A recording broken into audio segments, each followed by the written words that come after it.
नमस्कार प्यारे विद्यार्थियों, राजस्थान जीके स्टडी चैनल पर आपका बहुत बहुत स्वागत और हार्दिक अभिनंदन है। आशा करती हूँ कि आप सभी अच्छे होंगे। तो आप चाहे किसी भी प्रतियोगी परीक्षा की तैयारी कर रहे हो, क्लास आपके लिए महत्वपूर्ण रहने वाली है।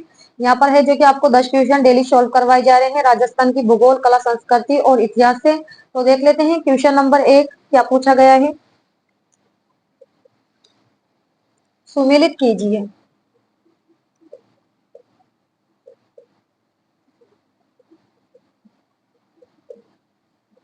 यहाँ पर आपको फसल दे दी गई है और यहाँ दे दी गई है किस्म। ठीक है, ये किस्म दे दी गई है आपको, तो इसको सम्मिलित करना है।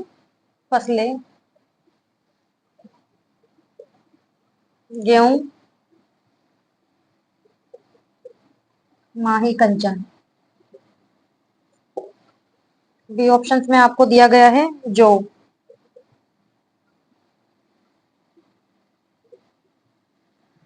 RH B किस्म है ये। सी ऑप्शंस में आपको दे दिया गया है बाजरा, RD।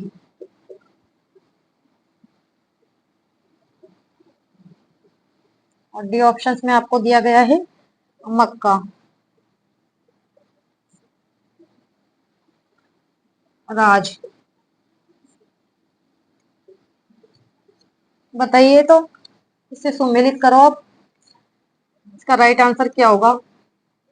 यहाँ पर आपको ऑप्शंस दे दिए गए हैं।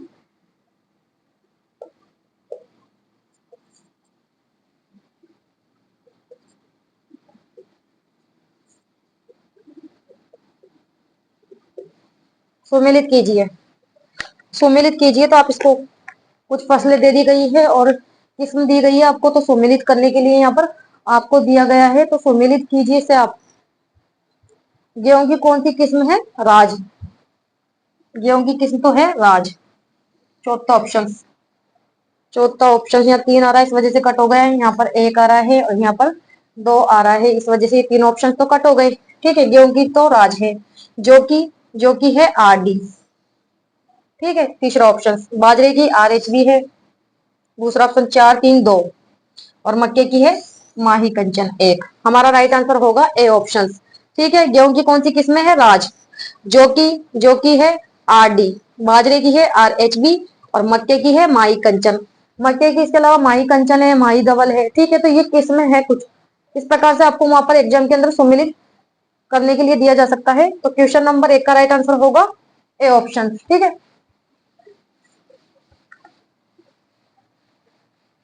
क्वेश्चन नंबर 2 देख लेते हैं क्या पूछा गया है। राजस्थान में प्रथम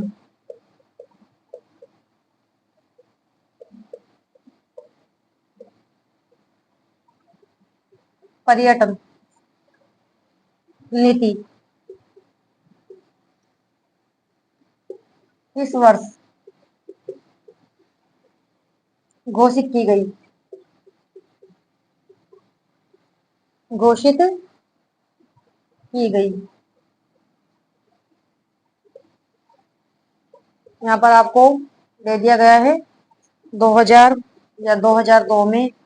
सी ऑप्शंस में आपको दिया गया है 2001 और डी ऑप्शंस में आपको दे दिया गया है 2003। तो बताइए क्वेश्चन नंबर 2 का राइट आंसर आप मुझे बताइए, क्या करोगे इसका राइट आंसर आप। ये राजस्थान में प्रथम पर्यटन नीति किस वर्ष है जो कि घोषित की गई। प्रथम पर्यटन नीति क्या पूछ रहा है, प्रथम पर्यटन नीति कब घोषित की गई थी, 2001 में। ठीक है, प्रथम पर्यटन नीति 27 सितंबर 2001 को घोषित की गई थी। अगर आपसे पूछ लिया जाए कि राजस्थान पर्यटन विकास पर्यटन विकास निगम, इसकी स्थापना कब की गई, बताइए आप मुझे, क्या करोगे फिर इसका।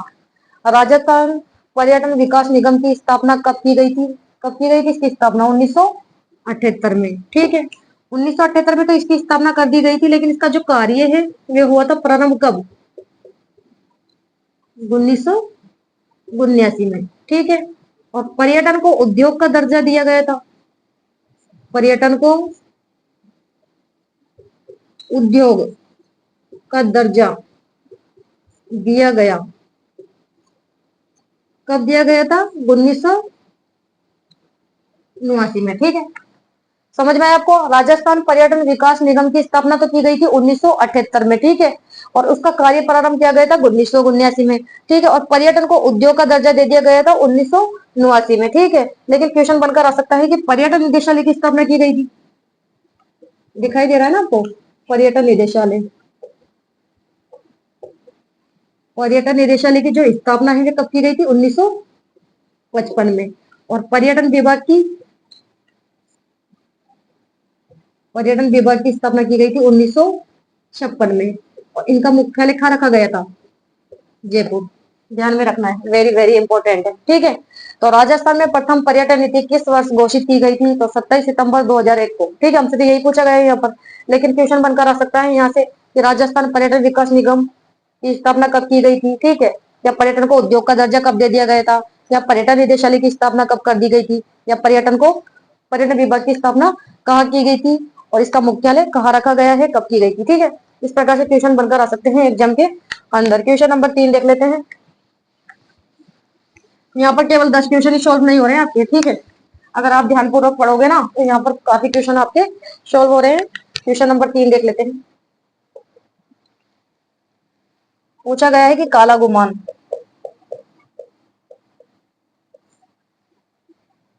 और तीखी क्षेत्र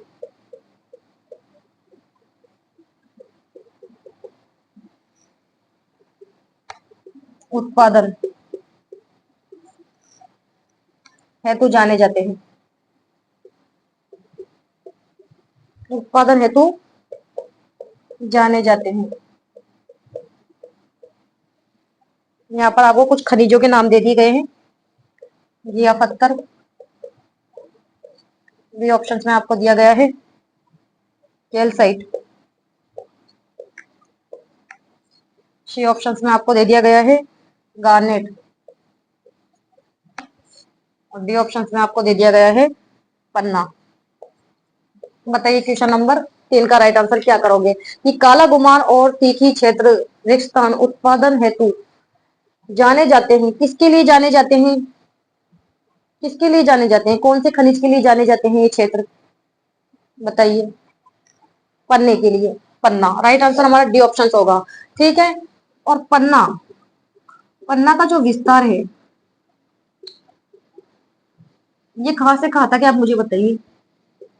पन्ना का जो विस्तार है ये है काला गुमान, राजसमंद, राजसमंद से ये राजगढ़ अजमेर तक, अजमेर तक विस्तृत है। ठीक है, पूछा जा सकता है। तो पन्ने के लिए जो प्रसिद्ध क्षेत्र है वे काला गुमान है। काला गुमान, टिक्की, गढ़ेवार। ठीक है, ये पन्ने के लिए जाने जाते हैं। गार्नेट के लिए तो आपको पता है कौन से जिले जाने जाते हैं? टोंक, अजमेर। ठीक, गार्नेट के लिए टोंक, अजमेर। कैल्साइट के लिए आपको पता है सलीदापुर सीकर जाना जाता है। सलीदापुर सीकर। क्वेश्चन बनकर आ सकता है कि सलीदापुर सीकर किस खनिज के लिए जाना जाता है, और आपको ऑप्शंस में खनिजों के नाम दे दिए जाए तो आपको ध्यान में रखना है कैल्साइट के लिए जाना जाता है सलीदापुर सीकर। ठीक है, घिया पत्थर के लिए उदयपुर, भीलवाड़ा, शाहपुरा, ये जिले जाने जाते हैं। ठीक है, किसके लिए जाने जाते हैं? जिया पत्थर के लिए। ठीक है, तो राइट आंसर हमारे यहाँ पर डी ऑप्शन होगा। यहाँ पर तो यही पूछा गया है कि काला गुमान और तीखी क्षेत्र उत्पादन हेतु जाने जाते हैं। ठीक है, तो ये पन्ने के लिए जाने जाते हैं। क्वेश्चन नंबर देख लेते हैं 4, क्या पूछा गया है?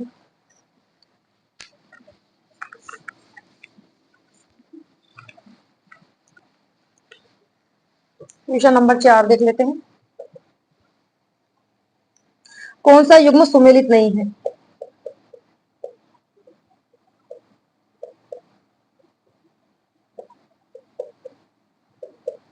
सुमेलित नहीं है।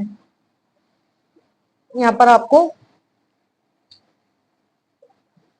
दे दिया गया है, और बताइए कौन सा ऑप्शन है जो कि सुमेलित नहीं है।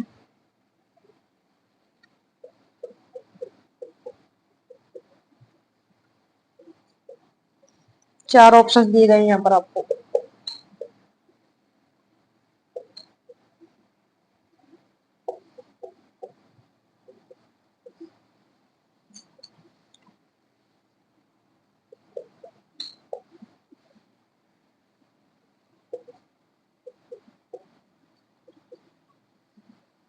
इस प्रकार के क्वेश्चन परीक्षाओं में पूछे जाते हैं। यहाँ पर वही क्वेश्चन आपको सॉल्व करवाए जा रहे हैं जो एग्जाम के अंदर पूछे जाते हैं।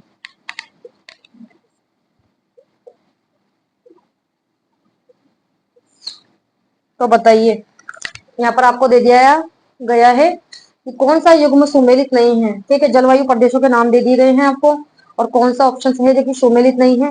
तो बताइए क्वेश्चन नंबर 4 का राइट आंसर आप क्या करोगे।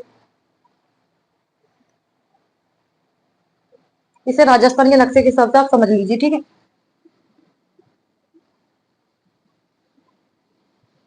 ठीक है, ये हमारा राजस्थान का नक्शा हो गया। और इन जलवायु प्रदेशों के लिए जो कोड का प्रयोग किया है, किसने किया है आप बताइए मुझे। थॉर्नवेट ने। ठीक है, और थॉर्नवेट ने है जो कि राजस्थान की जलवायु को कितने भागों में विभाजित किया है, 4 भागों में विभाजित किया है। और उसका आधार किसको बताया है, वर्षा को, वाष्पीकरण को और तापमान को। ठीक है, जलवायु वर्गीकरण का आधार तो 4 भागों में किया है। किस किस भाग में किया है देख लेते हैं हम। एक तो इन्होंने किया है शुष्क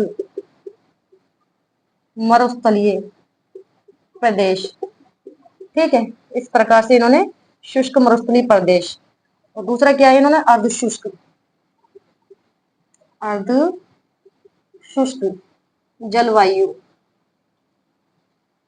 प्रदेश। ठीक है, इस प्रकार के अभी बता दूंगी मैं कोड का प्रयोग किया है इन्होंने। इसके अलावा इन्होंने किया है उष्ण आर्द्र अर्ध शुष्क जलवायु प्रदेश। 4 भागों में विभाजित किया है इन्होंने। ठीक है,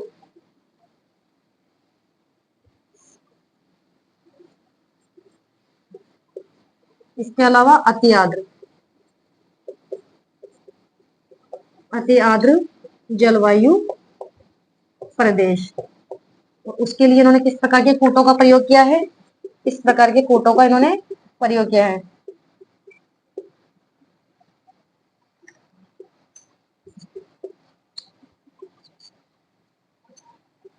ठीक है, इस प्रकार के कोटों का इन्होंने यूज किया है। शुष्क मरुस्थलीय प्रदेश के लिए अर्ध का, इसके लिए अलावा अर्ध शुष्क मरुस्थलीय के लिए इस प्रकार के कोट का प्रयोग किया है। अति आर्द्र के लिए इस प्रकार के कोट का प्रयोग किया है। और उष्ण आर्द्र के लिए इस प्रकार के कोट का प्रयोग किया गया है। तो इस प्रकार से आपको 4 ऑप्शन दे दिए गए हैं। तो आपको ये देखना है कि इसमें से कौन सा ऑप्शन सुमेलित नहीं है। देख लीजिए आप।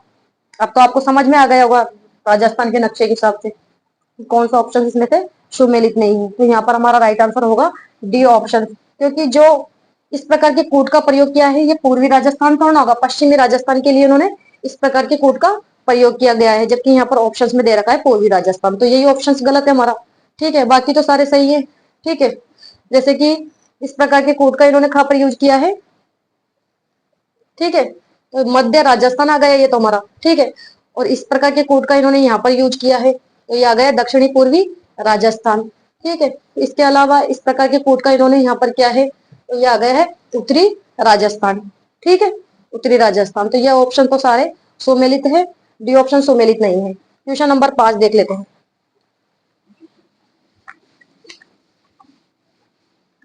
और पोपेन के द्वारा भी राजस्थान की जलवायु को कितने भागों में विभाजित किया है, उनके द्वारा भी राजस्थान की जलवायु को जो कि 4 भागों में विभाजित किया है पोपेन ने। क्वेश्चन नंबर देख लेते हैं 5। निम्न में से सुमेलित नहीं है।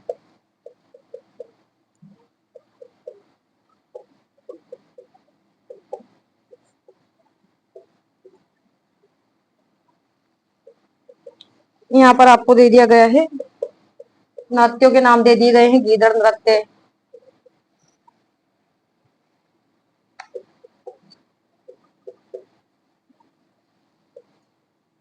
बी ऑप्शन में आपको दे दिया गया है डांडिया, मारवाड़। सी ऑप्शन में आपको दे दिया गया है बमरसिया,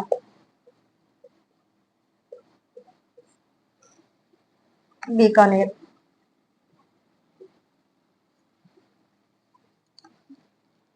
ढोल नृत्य, ढोल नृत्य, जालोर। बताइए क्वेश्चन नंबर 5 का राइट आंसर कि निम्न में से सुमेलित नहीं है। ये नृत्य दे दिए गए हैं और आपको क्षेत्रों के नाम दे दिए गए हैं, तो इसमें से कौन सा ऑप्शन सुमेलित नहीं है? बताइए। गिदड़ नृत्य तो शेखावटी क्षेत्र में किए जाने वाला नृत्य है। डांडिया नृत्य मारवाड़ का प्रसिद्ध नृत्य है। बम रसिया नृत्य बीकानेर का थोड़ा है, बम रसिया नृत्य है अलवर भरतपुर का। अलवर और भरतपुर में किया जाने वाला नृत्य है। बीकानेर का नृत्य तो कौन सा है? अग्नि नृत्य, अग्नि नृत्य, ठीक है, जो जसनाती संप्रदाय के द्वारा किए जाता है, ठीक है। और ढोल नृत्य, ढोल नृत्य है जालोर का। ये ऑप्शन भी सुमेलित है, तो बच्चा ऑप्शन हमारा सी ऑप्शन असुमेलित है। बमरसिया नृत्य अलवर भरतपुर का पशी नृत्य है, बीकानेर का पशी नृत्य है अग्नि नृत्य, ठीक है। राइट आंसर सी ऑप्शन होगा, ये ऑप्शन सुमेलित नहीं है। क्वेश्चन नंबर देख लेते हैं 6।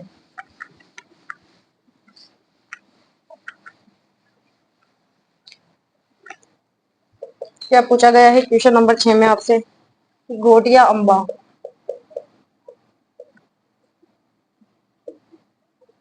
घोटिया अंबा का मेला किस जिले में लगता है?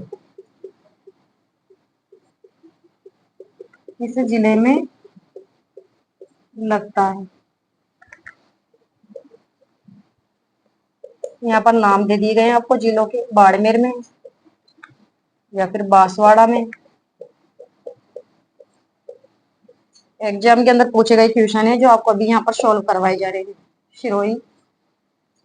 और डी ऑप्शंस में आपको सवाई माधोपुर।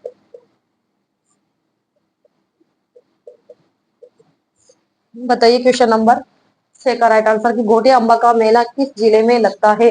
कौन से जिले में लगता है घोटिया अंबा का मेला? बांसवाड़ा में। राइट आंसर बी ऑप्शन होगा। और घोटिया अंबा का जो मेला है ये कब लगता है? चैत्र अमावस्या को। पूछा जा सकता है कि घोटिया अंबा का मेला कौन सी तिथि को बढ़ता है, और ऑप्शंस आपको दे दिया जाए तो चैत्र अमावस्या को लगता है। बाड़मेर में तो आपको पता है कौन सा मेला लगता है? सुइया का मेला, ठीक है, ये मेला लगता है। और ये मेला कब लगता है? पौष, पौष अमावस्या को, ठीक है, सुइया का मेला। बांसवाड़ा में आपको पता है घोटिया अंबा का मेला लगता है। और सिरोही में कौन सा मेला लगता है? गौर मेला। और जो ये गौर मेला है ये कब लगता है? वैशाख पूर्णिमा को, ठीक है। सवाई माधोपुर में प्रसिद्ध मेला लगता है गणेश जी का, त्रिनेत्र गणेश, गणेश, त्रिनेत्र गणेश जी का मेला लगता है। कब लगता है? कौन सी तिथि को बढ़ता है मेला?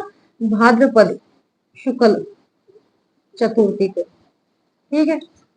इस प्रकार से भी आपको ध्यान में रखना है। यहाँ पर राइट आंसर हमारा बी ऑप्शन होगा। पूछा जा सकता है एग्जाम के अंदर, ठीक है।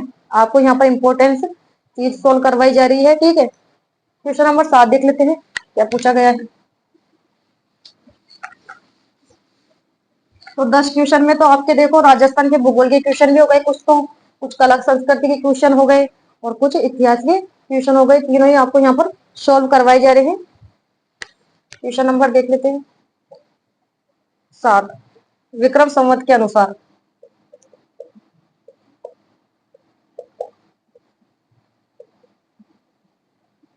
विक्रम संवत के अनुसार त्योहारों का, त्योहारों त्योहारों को प्रारंभ से अंत तक जमाए।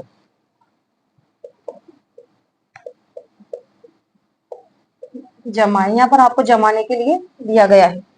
क्या क्या ऑप्शंस दे दिए गए त्योहारों में? गणेश चतुर्थी,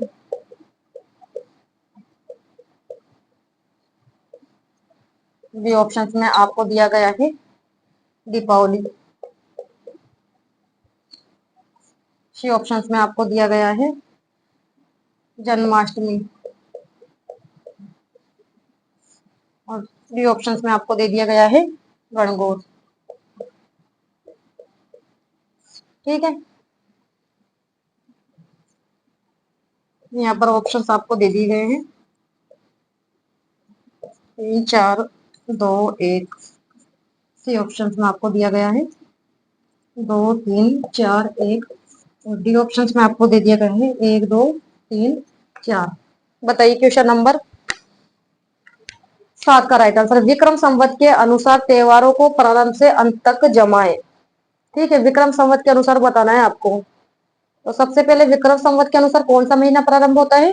चैत्र का महीना प्रारंभ होता है, तो उस हिसाब से लगा लीजिए आप। सबसे पहले कौन सा त्योहार मनाया जाता है? सबसे पहले आपको पता है गणगौर का त्योहार पड़ता है, और गणगौर का त्योहार कब मनाया जाता है? चैत्र शुक्ल तृतीया को। तिथि भी याद रखनी है आपको, चैत्र शुक्ल तृतीया को। ठीक है, और जन्माष्टमी का त्योहार आपको पता है कब मनाया जाता है? भाद्रपद कृष्ण अष्टमी को। आपको जब पता होगा तभी तो सॉल्व करोगे इसे। ठीक है, दीपावली का त्योहार आपको पता है कि कब मनाया जाता है? कार्तिक अमावस्या को। और गणेश चतुर्थी का त्योहार भाद्रपद शुक्ल चतुर्थी को। तो हमें जब तिथि याद होगी तभी तो सोल्व कर सकते हैं हम। ठीक है, तो सबसे पहले कौन सा त्योहार मनाया जाता है? गणगौर का त्योहार। ठीक है, फिर उसके बाद आती है जन्माष्टमी, 4 और 3। ठीक है, फिर उसके बाद आती है गणेश चतुर्थी, मनाई जाती है भाद्रपद शुक्ल चतुर्थी की, और उसके बाद मनाया जाता है दीपावली का त्योहार। तो सबसे पहले गणगौर का त्योहार, चौथा ऑप्शन। तो यहाँ पर 3 आ रहा है, कट हो गया। यहाँ पर 2 आ रहा है, इस वजह से कट हो गया।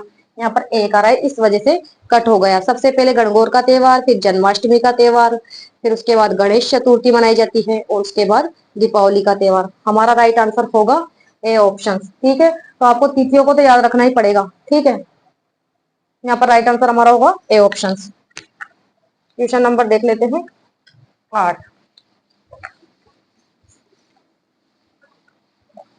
यहाँ पर और भी त्योहारों के नाम दिए जा सकते हैं आपको। ठीक है, ये तो विगत परीक्षा में पूछा गया क्वेश्चन है, लेकिन और भी आपको है जो कि त्योहारों के नाम दे दिए जाए, तो आपको तिथि तो याद करनी ही होगी, तभी सोल्व कर पाओगे आप उसको। क्वेश्चन नंबर 8, तोरण पर, तोरण पर सास द्वारा वर की आरती उतारना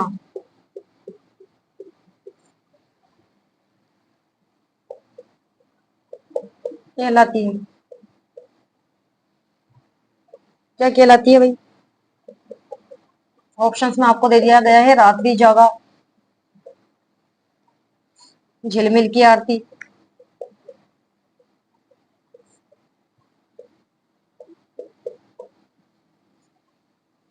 सी ऑप्शंस में आपको दे दिया गया है गणपति आरती,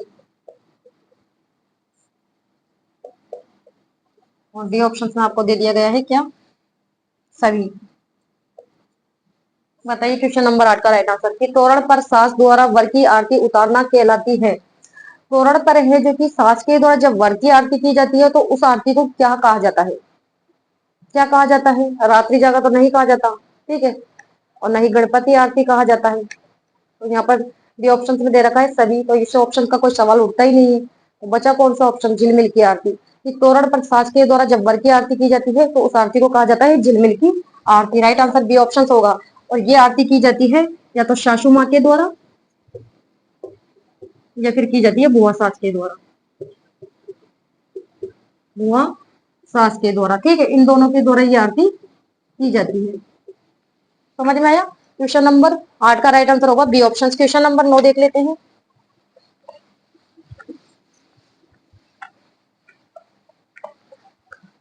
क्वेश्चन नंबर 9 में क्या पूछा गया है?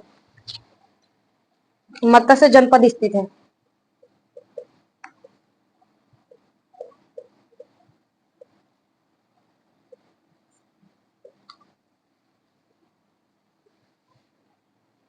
यहाँ पर नाम दे दिए गए, कहाँ पर स्थित है ये बताना है आपको। ग्वालियर, बुंदेलखंड, सी ऑप्शन में आपको दे दिया गया है उत्तर प्रदेश, और डी ऑप्शन में आपको दे दिया गया है राजस्थान। बताइए क्वेश्चन नंबर 9 का राइट आंसर, ये मत्स्य जनपद स्थित है, कहाँ पर स्थित है मत्स्य जनपद? इसका तो आप सभी राइट आंसर जानते होंगे। ये मत्स्य जनपद स्थित है कहाँ पर? राजस्थान में स्थित है। ठीक है, और मत्स्य जनपद की राजधानी कौन सी है? मत्स्य जनपद की राजधानी कौन सी है? बैराट। ठीक है। और ये बेरठ कहाँ पर है वर्तमान समय में? कोटपुतली। ठीक है। और बेरठ का प्राचीन क्या नाम था? आप मुझे बताइए। विराटनगर। ठीक है, प्राचीन नाम।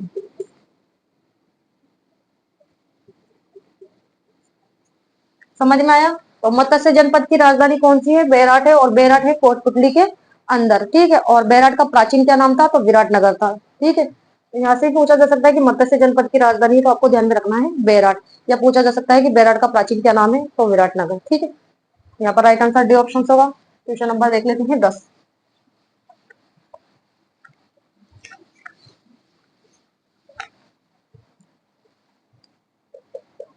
क्या पूछा गया है क्वेश्चन नंबर 10 में? जयपुर का अल्बर्ट हॉल।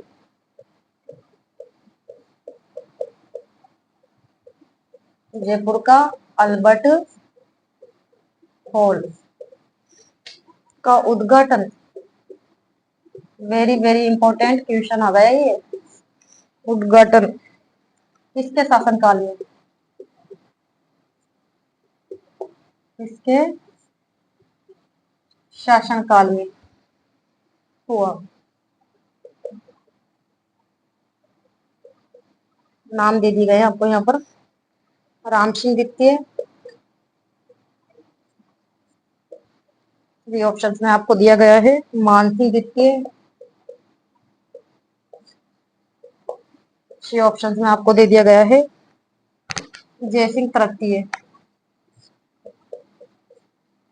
और डी ऑप्शंस में आपको दे दिया गया है माधो सिंह द्वितीय।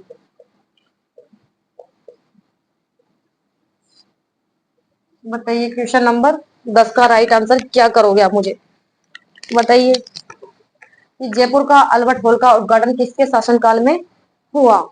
यहाँ पर तो उद्घाटन का पूछ रहा है बस। उद्घाटन। ठीक है।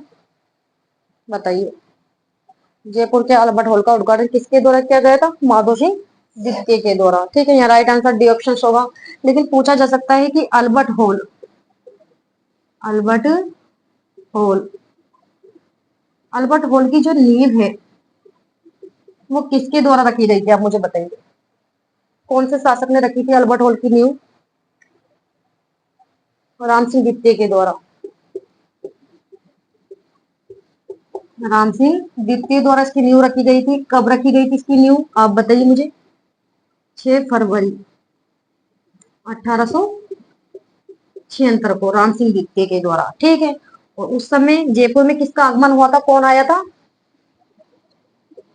किसके आगमन पर रखी गई थी इसकी नींव? Prince Albert. Prince Albert Jaipur आया था और उसी के आगमन पर इसकी नींव रख दी गई थी। ठीक है। और इसका जो डिजाइन है क्वेश्चन बनकर आ सकता है, ध्यान दीजिए। इसका जो डिजाइन है वो किसके द्वारा बनाया गया था? बताइए। क्वेश्चन बनकर आ जाए जैसे कि अल्बर्ट हॉल का जो डिजाइन है वो किसके द्वारा दिया गया था? किसने दिया था? ठीक है। तो किसके द्वारा दिया गया था? शेम्यूअल, शेम्यूअल जेकब द्वारा इसका डिजाइन तैयार किया गया था।